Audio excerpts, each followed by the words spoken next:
Hello, আসসালামু আলাইকুম। আপনারা কেমন আছেন? আলহামদুলিল্লাহ আমি ভালো আছি।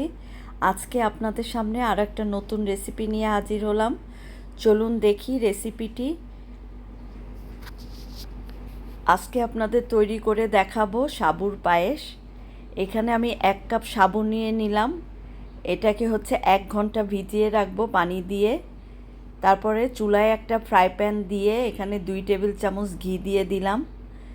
দিয়ে এখানে কাঠবাদাম কুচি আর কিশমিশ দিয়ে এটাকে একটু ভেজে নিব।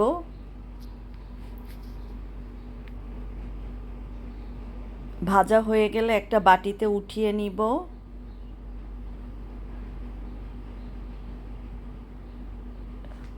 এবার সাবুগুলাকে একটা ছাঁকনি দিয়ে পানিগুলা ছেঁকে এই ফ্রাই প্যানে ভেজে নিব।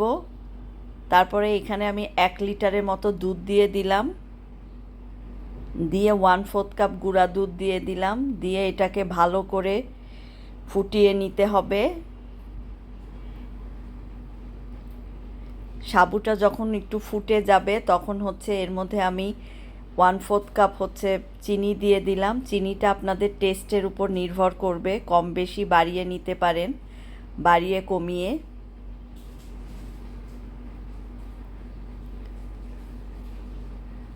এই সাবুর পায়েসটা খেতে দারুণ মজা, বাসার সবাই খুব পছন্দ করবে।